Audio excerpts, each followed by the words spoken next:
How's it going, everybody? Welcome back to another episode of the Hip Drop Podcast. Luke and I are here. It is official. It is the official Super Bowl 60 preview show. We did a little brief preview with Matt Verderam. Illustrated that episode on YouTube. You should be able to look at it right now. Listen to Matt's takes, his predictions of the game, the key matchups of the game. But Lucas and I will go more in depth, a little more in depth. We'll spend a little more time on it for this Super Bowl 60 preview. Of course, unless you're living under a rock, you know the Seattle Seahawks and the New England Patriots off at 5:30 Central Time in Levi Stadium in Santa Clara, California for the 60th edition of the Super Bowl. Before we get into all that, before we get into all the matchups, Lucas, how you doing? How you feeling on this Thursday night? Doing all right. Just annoyed that I have to go into this weekend thinking about a Super Bowl that the Chiefs will not be a part of. Yeah, first time since the 2021 season, the Chiefs are not involved in the Super Bowl. They did not come close. They left no doubt. Their season was over in December, mid-December for that matter. So it is the Seahawks, it is the Patriots, two teams that won 14 games this year. Kind of an unexpected Super Bowl. You know, I did not see this coming, certainly not before the year, even midway through the year, but here we are. So Seattle is a 4.5 point favorite. They opened up as a 4.5 point favorite after the conference championship games. To my knowledge, that line has not moved. Nick, there has been some injuries for Seattle. There's Nick Amon-Wari got hurt during practice. It looks like he might play. But New England's dealing some injuries as well. Robert Spillane, their inside linebacker, is questionable. So, given both teams are at full health, Seattle will be favored. They are rightfully perceived as the better team, and by most metrics that matter, Seattle was better than New England throughout the year. They had a tougher schedule. They were better by DVOA. Their defense was much better. They were more dominant game to game throughout the year than New England was. Whereas I think the big talking point, the big knock on New England is that, yes, they won 14 games. Yes, they got the 2 seed. Yes, they are ultimately in the Super Bowl, but they beat up on a weak schedule. Their wins this year, the Dolphins twice, the Panthers, who were a playoff team but a losing record. The Bills, that was their one win against a winning team throughout the regular season. The Saints, the Titans, the Browns, the Falcons, the Bucks, the Jets twice, the Bengals with Joe Flacco in there, the Giants, the Ravens, and then in the playoffs, they beat three teams that offensively do not present much of a threat: the Chargers, the Texans, and the Broncos with their backup quarterback. So that's New England's path to the Super Bowl, whereas Seattle won by a wide margin, the best division in football. They got the number 1 seed. They beat San Francisco to do that week 18. And here we are. So we'll start with Seattle's offense against New England's defense, because New England's defense is the biggest reason why they are ultimately in this game. They allowed 3 points against the Chargers. They allowed just 16 points against the Texans. They intercepted CJ Stroud 4 times in that game. They forced another fumble.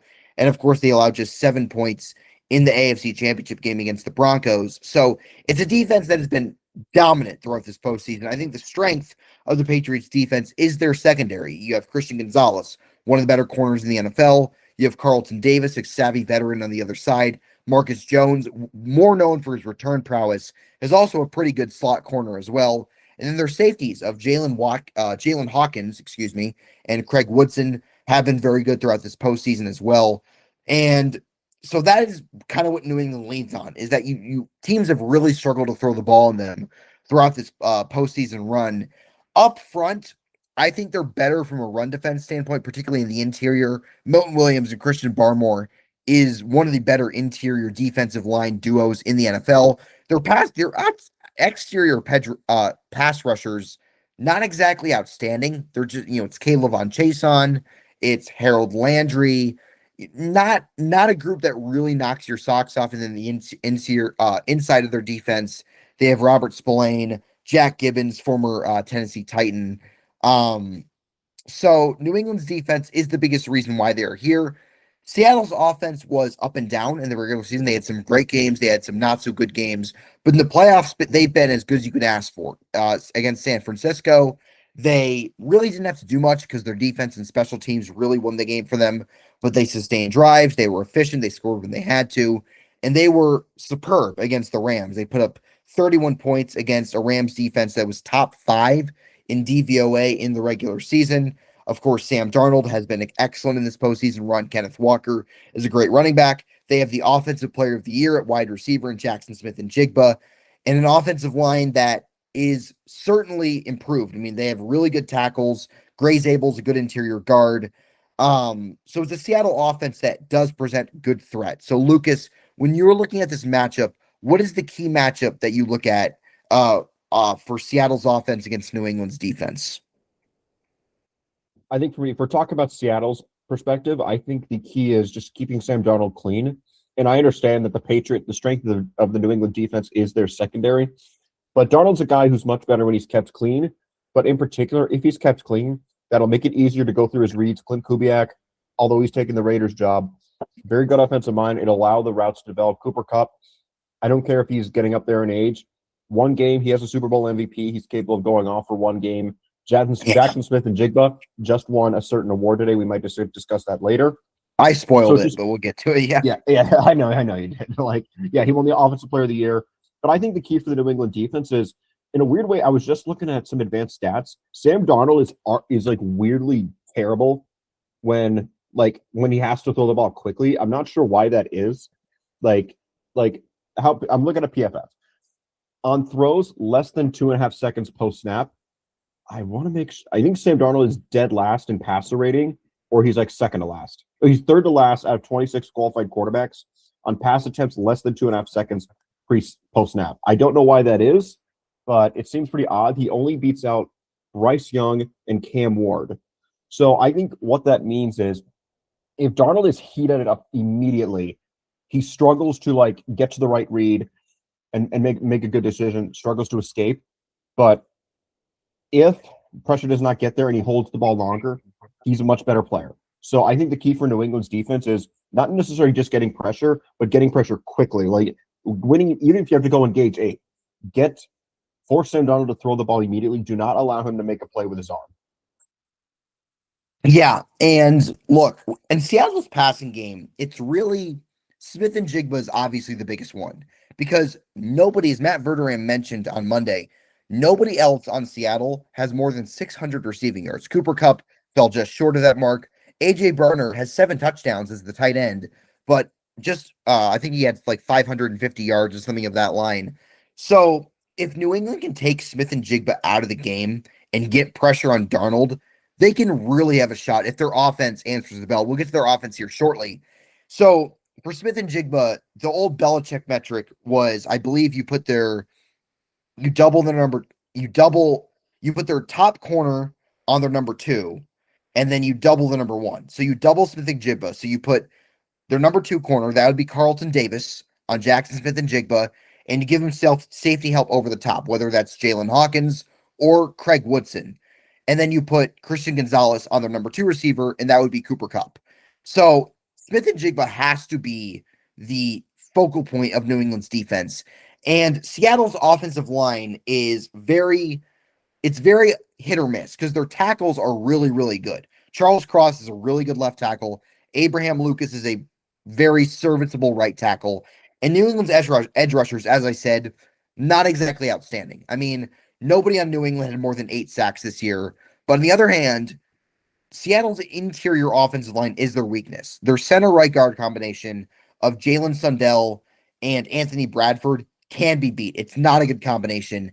Going up against Christian Barmore and Milton Williams, they could get quick pressure on Darnold because that's a huge advantage for New England in that sense. So I think you got to lean into those matchups. You got to lean into the advantage that you have with Barmore and Williams against Sundell and Bradford, and then do everything you can to limit JSN in this game and make Cooper Kupp at this stage of his career beat you. Make Rashid Shaheed, who has 1 catch this postseason, beat you. Make AJ Barner beat you. And if they do, fine. But you cannot allow JSN to take over this game, which the Rams failed to do. JSN had over 100 yards in the NFC Championship, really took over, particularly that last drive of the second half, if you remember, where the Rams had a 13-10 lead. They got the ball. It looked as if they would go into halftime with the lead, and they go 3 and out. McVay's play calling on that drive, very questionable. And Seattle gets the ball back, and they hit a long pass to Smith and Jigba. He gets open in the end zone, and they have the lead at halftime. And if you're New England, you could not allow that to happen. So I think you double him, you put Gonzalez. I think the logical choice, what most people say is, oh, just put Christian Gonzalez on him. But it's not that simple. I think Smith, JSN, the way he's played this year, you have to have multiple players on him to take him out of the game. And then you leave Gonzo on the guy on the other side, whether it's Cup or Shaheed, whoever it is. And then for Barner, you let the other safety, whether it's Hawkins or Woodson, you take care of him. Maybe put a linebacker on him. Spillane's a decent coverage linebacker if he plays in this game, which I think he will. I don't see him missing the Super Bowl. So New England has ways to limit Seattle's offense. They do have clear advantages. And I think the most clear one is their interior of their defensive line, which is outstanding against Anthony Bradford, who has been one of the worst right guards in the NFL this year, and Jalen Sundell, who is a average center at best. That is a clear matchup that is in the Patriots' favor. That's true. Like this has to be a Milton Williams game. He did the same thing last year to the Chiefs. So he just has to do it again. Like the NFL it's a matchup driven league. It doesn't matter really 1 to 53 how good your roster is. I mean, of course it matters to some extent, but it's matchups. It's specifically where is your team better than the other team, and can you exploit it enough to win the game? Last year, Chiefs Eagles, the Chiefs were a great team, but the specific area that cost them was the Eagles pass rush against the Chiefs offensive line. Bad combination for the Chiefs, and that Eagles pass rush dominated as they needed to. Can the New England interior defensive line do the same thing to Seattle's interior offensive line? We will see. If this is a one-game scenario, so a lot of people are going to be like, think about it logically, in a sense of like, oh, this team's better, but like, now I might do that too. But at the same time, it's one game. It's not the NHL or NBA or MLB where it's a 7-game series. You get a larger sample size for a certain outcome to happen. It just takes one game. Like someone on Seattle offensively that's not JSN could have a career day, or someone on New England's defense who's not like Milton Williams or not a household name could have the game of his life and win the game for their team. We saw Malcolm Smith win Super Bowl MVP 12 years ago. Yeah. Last time Seattle was in the Super Bowl. So that's to say, like, Often they won it. They were in it the next year. But I get exactly. And I say that all to say, like, if New England's like one advantage over Seattle, or the biggest advantage, which is probably their interior defensive line over their offensive line, if they can exploit that weakness enough, they're going to win this game. Like, I almost compare it to, like, I had a nice wool turtleneck sweater that got a little hole in it, but I kept goofing around with that hole, and that hole went from like a centimeter to like 3 inches. And I say that to say that hole is going to be interior. New England's is going to be Seattle's offensive line interior wise. My fingers making that hole bigger is New England's interior defensive line. If they can exploit that hole, it's gonna cause a huge problem. But if Seattle's interior offensive line can hold up, they're probably going to end up winning this game. That might be the most important matchup for New England, even for sure. Discounting everything they do on offense. For sure. And that's their biggest advantage, like I said. And look, Milton Williams was a menace in last year's Super Bowl with Philadelphia. He and Josh Sweat and Nolan Smith just got absolutely after Mahomes the entire game. And Jalen Carter as well, of course. And look, I think for Seattle, if New England has a game plan against JSN, which you think they will, I mean, obviously, Vrabel's a very good defensive-minded coach, played under Belichick. I think he'll use the strategy. I think logically use the strategy of doubling him with Davis and then whoever the free safety is, I believe it's Hawkins, and then putting the number 2, their top corner, Gonzalez, on their number 2 receiver, Cup. If you're Seattle, I think this needs to be an AJ Barner game. I think you need to get AJ Barner heavily involved in this game because he's going to have places. If they really focus on JSN and they put Christian Gonzalez on Cooper Cup, AJ Barner's going to be open a lot. So if you're Sam Darnold, you have to be willing to take the underneath throws, take the checkdowns, get to your safety valve, which is AJ Barner. If New England takes JSN out to the best they can, which obviously that's easier said than done. The guy was the offensive player of the year for a reason. And Christian Gonzalez on Cooper Cup, that's a matchup that heavily favors New England at this stage of Cooper Cup's career. And if you have AJ Barner against Craig Woodson, that's a matchup that heavily favors Seattle. So I think AJ Barner is a really, really unsung piece of this game as the tight end. He had 7 touchdowns in the regular season. Like, he's not an elite tight end by any stretch, but if JSN is a focal point of New England's defense and Cooper Cup is lined up against Christian Gonzalez, AJ Barner's going to have ample opportunities in this game to have some targets on the intermediate level for Seattle to move the chains offensively. Exactly. Like JSN is awesome. He won Offensive Player of the Year deservingly, but to beat a well-coached defense and a good defense that's stepped up in the playoffs, you're going to have more than two players step up. Like Sam Yeah, Darnold and JSN have to play well. That's a given, but someone else needs to carry the load. It might just end up being as simple as the interior offensive line that's not Gray Zabel, but realistically, it has to be another receiver or a weapon. Like I think if Sam Darnold, JSN, and then one of AJ Barner, Cooper Kupp, or Kenneth Walker have a great day, Seattle yeah, might be good to go, but someone has to step up. If this game is just Donald and JSN doing their thing and no one else is doing anything meaningful, this game's going to get hairy for them. But if they can get depth production from their non-stars or non-important players, I don't see how Seattle loses this game. But we'll yeah. see. I'm excited to watch it. Yeah, and look, Kenneth Walker is another big factor. I think Zach Charbonnet, who is a kind of their change of pace back, he is out. He is not playing in this game. He suffered a season-ending injury in the divisional round against the 49ers. So Kenneth Walker, who had a really good year this year, he had over 1,000 yards. He averaged 4.5 yards per carry. He's been really good in the playoffs. I think Seattle's going to have to get the running game going. If New England successfully limits Smith and Jigba and Gonzalez can shut down Cooper Kupp, which you think he would, the running game's going to have to be a huge factor. And Walker, like I said, he's been really good this year, especially in the playoffs. And I would, if I'm Clint Kubiak, I am running to the left side of the line because the left side of Seattle's offensive line is really, really good. Charles Cross and Gray Zabel's a really good tackle guard combo on the left side. I'm running Kenneth Walker to that side and away from Anthony Bradford, who will be lining up on Milton Williams. That is a severe mismatch for Seattle. I'm going to the left because look, on the left side of New England's defensive line, it's Kaylavon Chasen and Christian Barmore usually lights up on the center, so he's gonna have to move over. I'm I'm attacking the strength of your offensive line and the weakness of New England's defensive front to get some good plays in the running game. For Walker, who's an explosive back, he's a guy who's really good at the second level. He's very explosive. He's very good at eluding tackles. So I think Kenneth Walker could play a key role in this game for Seattle to move the ball effectively. And he does have explosiveness. Like Yeah, it doesn't for Kenneth Walker to have an impact on this game, he doesn't have to consistently go for like 5, 6, 7, 8 yards a carry.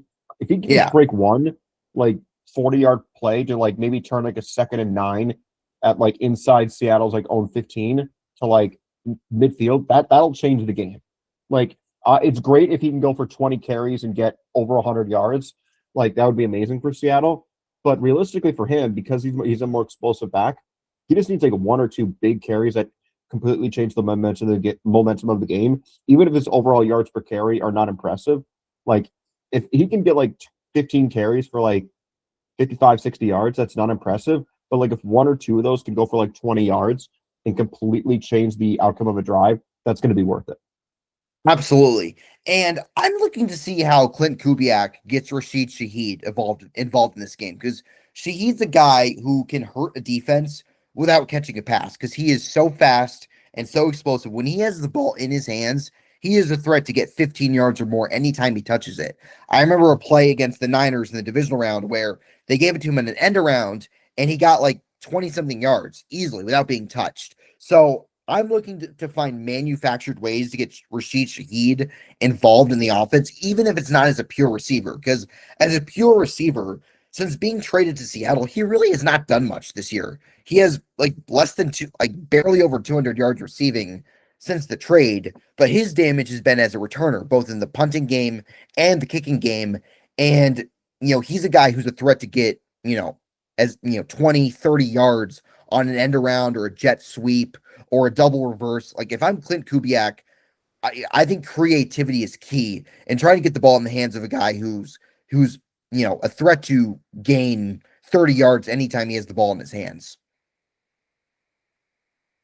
Exactly. He's almost like a more extreme version of Kenneth Walker in the sense that he Yeah. doesn't need to have like a high volume game. Like 8 catches or even like 5 catches. Like for him, he might change the game with a punt return. He could change the game with a bomb, like a 60-yard touchdown pass. Like he's that type of guy. He's not a guy you're going to depend on to give you like 5, 6, 7, 8 catches a game, but he'll give you one, like maybe every other game, he'll give you like one like 60-yard play that completely changes the momentum and the script of the game.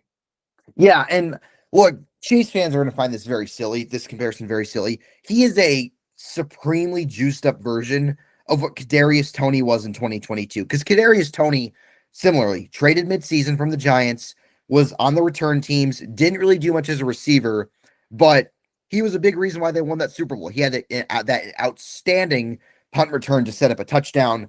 And that's what I think Shaheed can impact the game. And he's a guy, obviously, he's a much better receiver than Toney is. If you can get him on, one-on-one on a Carlton Davis or a Marcus Jones, Christian Gonzalez, it's easier said than done. But one of those guys, and just send him deep and say, you're faster than him, beat him. And if Darnold can hit him on the throw, that could be huge for Seattle because those kind of big plays can really break the back of the opposing team significantly. I'm stating the obvious there, but I think Seattle's got to look for some big plays in this game when they're presented. And Shaheed is a big play player because he's so fast, he's so explosive, he's such a threat with the ball in his hands. Even if he's not the greatest pure receiver in the world, he's a guy that can gain 60 yards in any given play, regardless if it's a deep throw, if it's an end around, whatever it is. If I'm Clint Kubiak, I am trying to get him involved any way I can.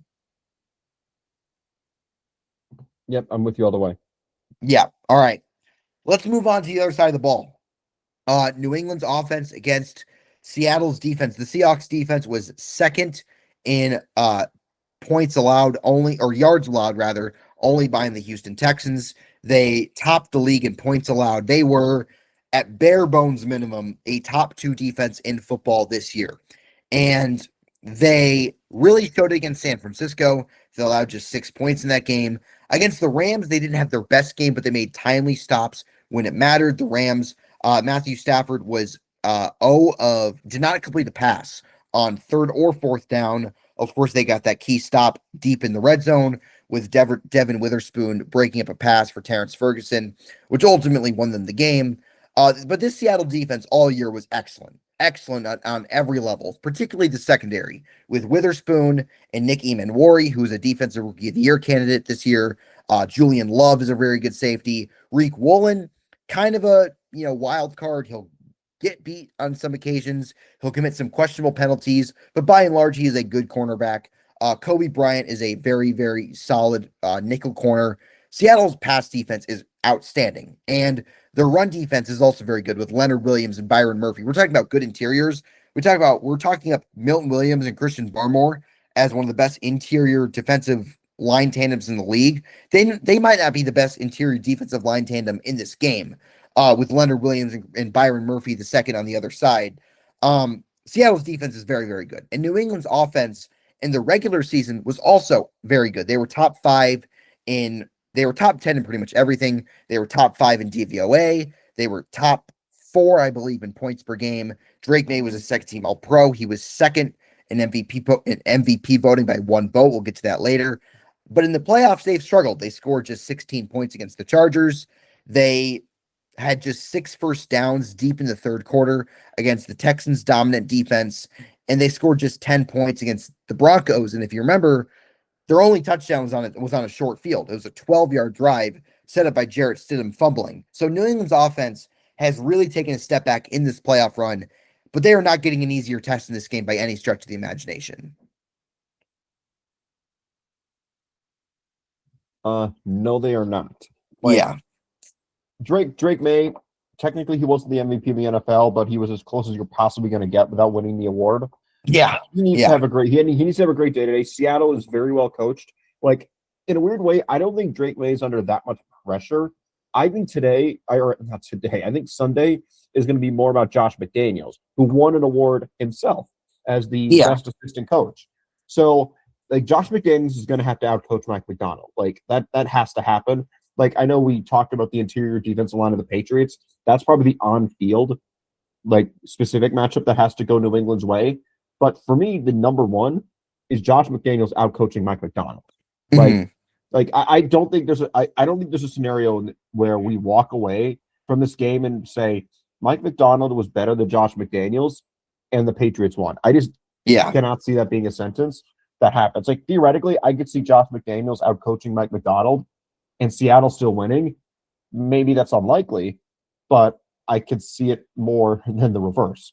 So I think Josh McDaniels has to have a good day. Got to keep Drake May comfortable, like at like every quarterback. Seattle's pass rush is deep, but doesn't have anyone dominant. Mhm. So it's not like, hey, like, oh, they can consistently get home with 4 because they have like a superstar that's going to wreak havoc, like Myles Garrett. Like the Seattle doesn't have that. They have a bunch of like really, really good players. Leonard Williams is really good. He's not a superstar. Demarcus Lawrence is a really good player, but like not like a game wrecker anymore. He's more of like an elite run defender. Like Boye Mafe, who I went to high school with, he's really good, but like not a game changer. Byron Murphy, I think is underrated. I don't think he's a game wrecker by I any think Murphy's stretch. their best player up front. I think he's a great I would player. agree. Yeah. I think yeah, I think definitely in terms of a pass rusher, he's the best. But like no one there is dominant. They're kind of like the anti-Chiefs, where the Chiefs have like 1 or 2 really really strong pass rushers. No one else can pull their weight. Seattle has like 6 guys who are like playable, who are like Yeah. better than the Chiefs' third best pass rusher.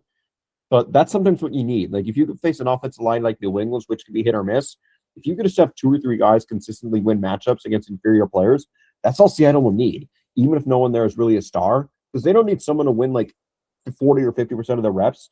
If they can get 2 or 3 guys and get pressure on 30% of dropbacks, that's all that'll need because that'll add up quickly. And Drake May, he's great, but he's still a young quarterback who's much worse under pressure. But can Seattle's like deep but not dominant pass rush win the day? Yeah. And here's an underrated storyline. I think, look, Drake May has not been at his best in this playoff run. I think outside of that second half against the Chargers, he has been mediocre to downright bad. I mean, he threw for 86 yards in an NFL game in 2026 against Denver in the AFC title game. Like he was bad in that game. But I also think it's not all on him. I think the Patriots offensive line has not done him many favors in this playoff run. And Seattle's defensive front, well, like you said, they don't have that one guy. They don't have an Aaron Donald. They don't have a Chris Jones. They don't have a Jalen Carter. They don't have a JJ Watt in his prime. But they have a lot of guys who just know their roles, who are really good at their jobs. I think Murphy is the one guy who's closest to that tier on the interior. New England's interior line is probably their strength. Owen was a good guard. Bradbury is a startable center, I suppose. Like he's decent-ish. But Will Campbell at left tackle, their 4th overall pick, has struggled mightily this postseason. He's been worked. He's gone up against now. He's faced some tough tests. He's gone up against Khalil Mack. He's gone up against Will Anderson, and he's gone up against Nick Bonito. And so that's not easy. Honestly, his matchup in this game, whether it's Demarcus Lawrence, whether it's Uchenna Nwosu or Boye Mafe, probably the easiest test he's faced. But he's going to play a lot better than he has through the first 3 games to keep Drake May clean on his blind side. And the one thing that would really concern me for New England is I don't know if they have the pass catchers to really do anything against the Seattle pass defense with Devin Witherspoon and Julian Love and Nick Eamon-Wari. I mean, Diggs had over 1,000 yards this year, but he's it. Nobody, I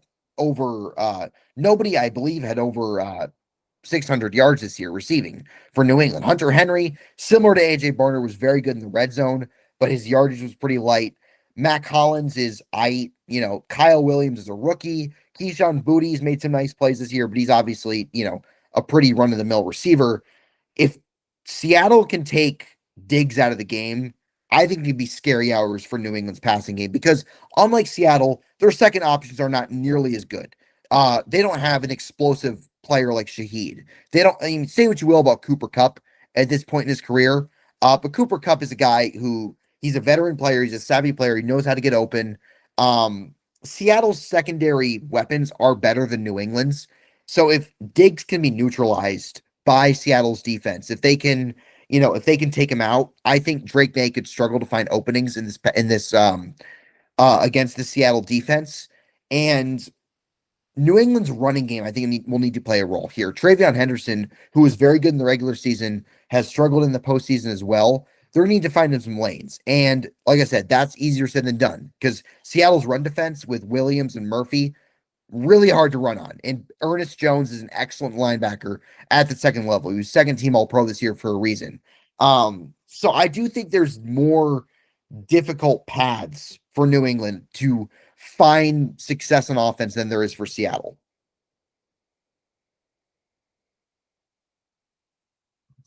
Yeah, I think in a weird way, I think New England's receiving core is almost like Seattle's pass rush, or Yeah. maybe it's a little bit worse overall than Seattle's pass rush, but like it's not, it doesn't really have anyone who's dominant. It doesn't have a JSN, doesn't Well, even have yeah, like a, Diggs is even, I very mean, good still, but nobody else really yeah, scares but you. but like they got a bunch of guys who are like not terrible. Like Hunter Henry's pretty good. Matt He's good, Collins, yeah. we make fun of him, but like he was productive. He's had 600 yards in 16 games. Keyshawn Booty, he's more of an explosive guy. Has given him 700 yards on only 41 catches, 17 yards a catch. He's been pretty good. Demario Douglas, Pop Douglas, has given him a few reps. Like New Yeah. England has like a bunch of guys who are like, wow, those are pretty good. The problem is Seattle's defense is very well coached and their Mhm. secondary is very talented. Like, is pretty good enough to beat a great secondary? I don't think so. That's where it's going to be on Josh McDaniels. Yes, it's not a Yeah. like loaded receiving core. Doesn't have like a Gronk or a true difference maker, but they have like 3 or 4 guys that are capable of making at least 1 or 2 plays a game. That'll put pressure on him. And Seattle, I think, just make just put Drake May under pressure. He was the third highest graded quarterback when kept clean, but obviously dropped like a rock. Still pretty good when under pressure, but dropped like a rock when kept clean. I think this is just a game that if Seattle's offense can start hot, put pressure on New England, remove Travion Henderson from the game and his explosiveness as a runner. Maybe as a receiver, he could still make an impact, but wasn't really that good as a receiver this year, despite him profiling well before the draft. Make this a game where New England cannot run the ball. Make them one dimensional. A young quarterback with a shaky offensive line and not a true blanket #1 receiver. That could be scary, like you were saying. But if New England's able to control the game and it's able to be a defensive struggle, it could get hairy. Like Drake May's been Yeah. more clutch than Sam Darnold this year. Like the higher scoring the game, the more that benefits Seattle. The lower scoring the game, the more that benefits New England. So Mike Vrabel's going to want to play his style of football today, and or on Sunday. That's going to help his offense. For sure. And I mentioned this on the show with Matt on Monday. This needs to be a Josh McDaniels game. You need to like be able to create situations where these guys are schemed open, where Drake May has these easy throws where guys are open by many yards against the Seattle defense. Because I think man for man, Seattle defensively is more talented than what New England has to offer offensively. Like New England offensively is not bad. Like you mentioned, Diggs is still a very good receiver. Not what he was in his peak, but still productive, still at over 1,000 yards. Henry's a good tight end. Hollins is a decent receiver. Booty's a decent receiver. Henderson's a solid running back. But Seattle's guys across the board are simply better. They're better players. And to neutralize that to some degree, McDaniels needs to be able to scheme a Pop Douglas open, to scheme a Keyshawn Booty open, to scheme a Kyle Williams, a rookie receiver who made some nice plays this year open. Because realistically, Keyshawn Booty against Devin Witherspoon, who's winning that matchup? Witherspoon's winning that matchup, 9 times out of 10. Mac Hollins against rather Pop Douglas, who's their slot receiver against Nick Amenwari, is losing that matchup most times. So you need scheming guys open, which the Chiefs failed to do this year. Sidebar. Will really help Drake May in this game. Will really help New England find success offensively and be able to move the ball effectively against this really talented, really well coached Seahawks defense. Yep, I think you're exactly right. Mike McDonald, Josh McDaniels, both are excellent coordinators. We'll see who has the better day.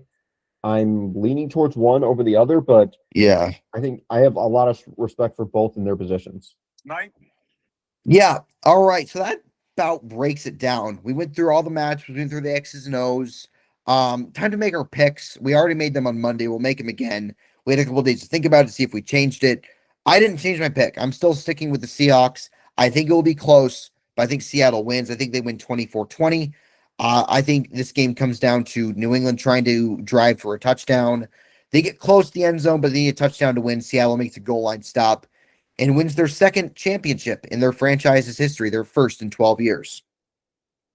I'm with you. I'm gonna go Seattle. I'm gonna go Seattle 27-20. Like I think Seattle's the better team. I know I said being the better team doesn't necessarily matter, but I'm gonna stick with my logic and I'm gonna go with Seattle. But Sam Darnold has shown that like in clutch moments, things could get he's capable of crumbling to the moment. So we'll see. I'm gonna take Seattle because I trust their coaching staff just a tiny bit more than New England's, but Yeah. it's not by that much. But No, no. I'm still going to take Seattle. They've been wire to wire, probably the best team in the NFL, maybe other than the Rams. But I have a lot of respect for Seattle, but we'll see how it goes. And for the record, I do have our guy, a guy that we doubted, a guy that we said wouldn't be good this year, a guy that we said was a bad contract, a bad signing. I have Sam Darnold winning the MVP of Super Bowl 60. That's my MVP I'm pick. gonna I'm gonna go JSN. Like, Okay, fair yeah, enough. I think it'll be the Offensive Player of the Year winner. He's having arguably almost as good of a year as Cooper Kupp had in 2021. Although I think Puka Nacua was better. Like he won Offensive Player of the Year that year, Kupp did, and Super Bowl MVP. I think history repeats itself. Yeah, I mean, honestly, weirdly enough, this Super Bowl is very similar. I thought about this. This Super Bowl is very similar to the Rams Bengals Super Bowl 4 years ago, where it's an NFC West team with a quarterback who really didn't have much success in his career, no playoff wins in his career before joining, against a team that won 4 games the year prior with a second-year quarterback. And it's very similar. And you have the offensive player of the year at wide receiver. You have, you know, I already mentioned the second-year quarterback. I do think there's some similarities. And I think the result stays the same. I think Seattle wins. And New England does not become the team with the most rings in NFL history. If they win this game, they win 7 championships, breaking the tie with the Steelers. That does not happen. Give me Seattle to take the Lombardi Trophy back to the Pacific Northwest in Super Bowl 60. All right, that wraps up the game. We'll see if Lucas and I are right. It will be 5:30 Central Time on NBC this Sunday to culminate the 2025 NFL season. So the NFL honors happened tonight after our game predictions, and they are set. The awards are set. So the award winners this year, Assistant Coach of the Year was a guy we just talked about, Patriots Offensive Coordinator Josh McDaniels. Defensive Player of the Year, no surprise here, Myles Garrett wins his second Defensive Player of the Year award in 3 years. Of course, breaking the sack record will do that. Offensive Rookie of the Year, Tet McMillan, receiver for the Carolina Panthers.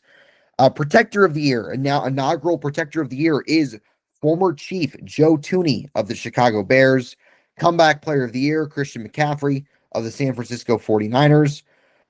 Defensive Rookie of the Year, Carson Schlesinger of the Cleveland Browns. So 2 Browns players coming away with awards this year. Offensive Player of the Year, we just mentioned, we just spoiled it, Jackson Smith and Jigba of the Seattle Seahawks. Walter Payton Man of the Year, Bobby Wagner, future Hall of Fame linebacker for the Washington Commanders. Coach of the Year, a guy who'll be coaching in this game on Sunday, Mike Vrabel of the New England Patriots. In the MVP of 2025 by 1 vote, winning the MVP in his 17th season, it is Matthew Stafford of the Los Angeles Rams. So those are the award winners of the 2025 season. And the Hall of Fame class, there are 5 guys who got into the Hall of Fame. Roger Craig, former 49ers running back from those Super Bowl winning teams in the 80s. You had Adam Vinatieri, the kicker for the Patriots and the Colts, maybe the greatest clutch kicker of all time.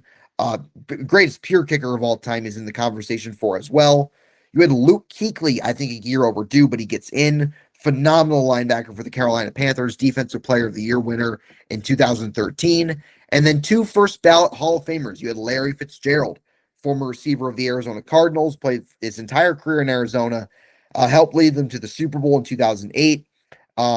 Is top 5 all time in receptions and yards, despite playing with a pretty underwhelming group of quarterbacks for most of his career. And then for the first time since 2021, a quarterback gets in the Hall of Fame.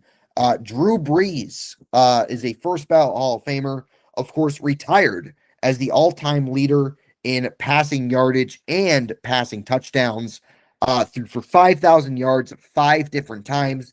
And of course, the best moment of his career was winning the Super Bowl and Super Bowl MVP in the 2009 season in Super Bowl 44. So that is your Hall of Fame class of 2026. Lucas, what are your thoughts on the award winners and the Hall of Fame class?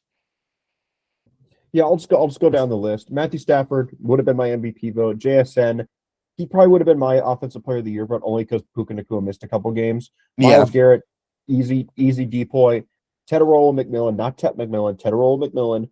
I can't He pronounce. I'm not trying was to probably pronounce his name, Lucas. I'm not trying to pronounce his just say name. T I'm Man. sorry.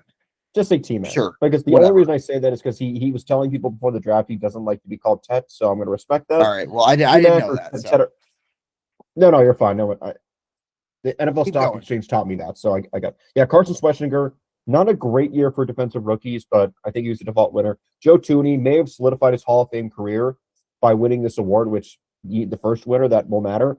Christian McCaffrey, probably the right winner for comeback player of the year, but there's some other good options. Mike Vrabel, maybe could have been Kyle Shanahan, but not an awful pick. Josh McDaniels, probably the deserving winner for assistant coach of the year. And then the last real award, or no, I'm not going to talk about Walter Payton Man of the Year. Congrats, Bobby Wagner. But yeah, award winners, nothing egregious. Hall of Fame, it's complicated because the voting process is just so weird. Like there's two groups of like people to get eligible to get in. It's like players and like everyone else. That's why Yeah. Bill Belichick got snubbed. It's like that weird, like you got to get 80% of the final five, minimum of like one, maximum of three, something weird. So I'm not going to talk about that portion, but Roger Craig, overdue. Luke Kuechly, I thought should have been first ballot. I don't care if I his agree. career wasn't that long. For me, I care more about dominance than longevity. Like if you were dominant enough, like he was the best player at his position like minimum like 4 or 5 years, if not Yeah. more. And definitely over the stretch, he was the best. Never had a bad year. Larry Fitzgerald, Minnesota boy, glad he got in.